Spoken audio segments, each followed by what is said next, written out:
Assalamualaikum warahmatullahi wabarakatuh. Kembali lagi dengan saya Resti Febriani Fauzia.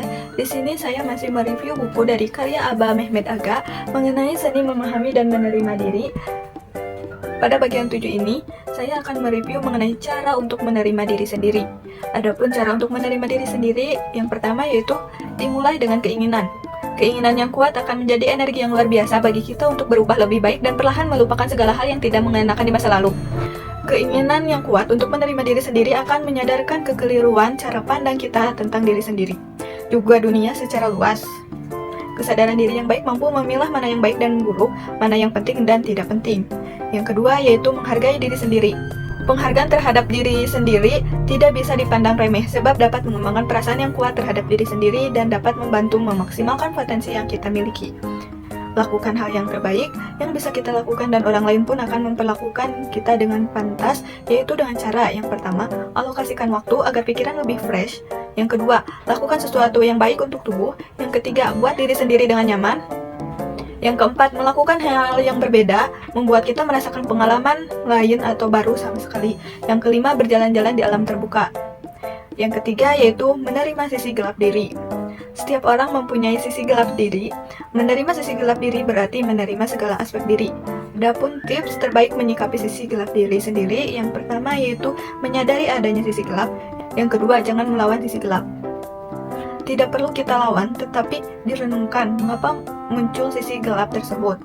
Yang ketiga, mengarahkan sisi gelap untuk meraih kualitas hidup.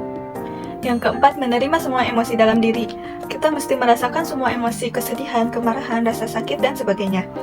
Dengan demikian, kita akan bisa menyadari dan memperhatikan apa yang terjadi dalam diri kita. Berikut cara yang bisa dilakukan pada saat merasakan emosi negatif. Yang pertama yaitu penyadaran. Yang kedua, berilah label kepada perasaan. Misalnya, saat dirundung kegalauan, berilah label pada emosi kita seperti aku merasa sedih, aku merasa marah. Memberikan label bermanfaat untuk memberikan jarak antara diri dan emosi yang ada. Dan yang ketiga yaitu penerimaan. Yang keempat, memaknai kembali. Memaknai berarti kita memberikan waktu untuk merefleksikan atau merenungkan diri tentang emosi yang ada. Yang kelima, umpan balik. Semua emosi yang hadir ialah respon mengenai kejadian yang sedang terjadi. Menerima emosi negatif yang muncul memudahkan kita untuk melaluinya. Yang kelima, mengingat aspek positif diri. Untuk membantu mengenali aspek positif diri, kita bisa menginventarisasi kelebihan kita. Misal orang yang tepat waktu, suka menolong, bekerja tuntas, dan sebagainya. Semua itu adalah hal positif yang perlu dibayangkan. Semua itu adalah hal-hal positif yang perlu dibanggakan, sebab tidak banyak orang yang memilikinya. Yang keenam, mengubah pandangan.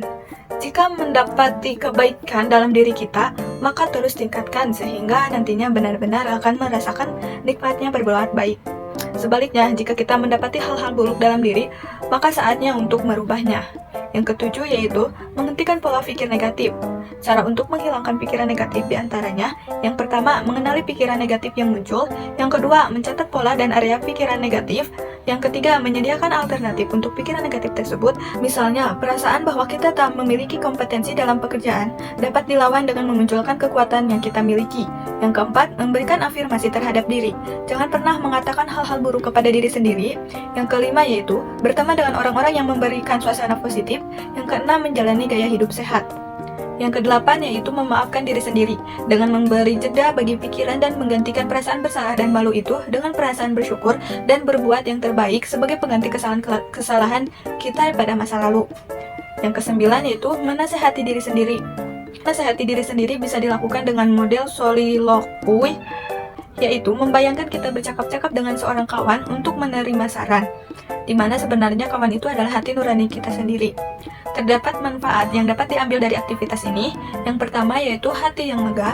Yang kedua, mengenal diri lebih baik. Yang ketiga, melatih manajemen dan kontrol diri dengan memberi kesempatan kepada orang lain untuk mengkritik apa yang kita lakukan. Yang keempat, mengandalkan diri sendiri. Yang kelima, merasa bangga dan bernilai. Yang keenam, menjadi pribadi yang lebih bijak kepada orang lain. Dan cara yang terakhir yaitu cara yang ke-10, selektif berteman. Terdapat beberapa manfaat, antara lain yang pertama menjadi diri sendiri di tengah banyak orang, yang kedua bebas intimidasi, yang ketiga tidak salah pergaulan, yang keempat dalam lingkaran manfaat, yang kelima termotivasi menjadi lebih baik. Sekian video kali ini pada bagian 7 mengenai cara menerima diri sendiri. Wassalamualaikum warahmatullahi wabarakatuh.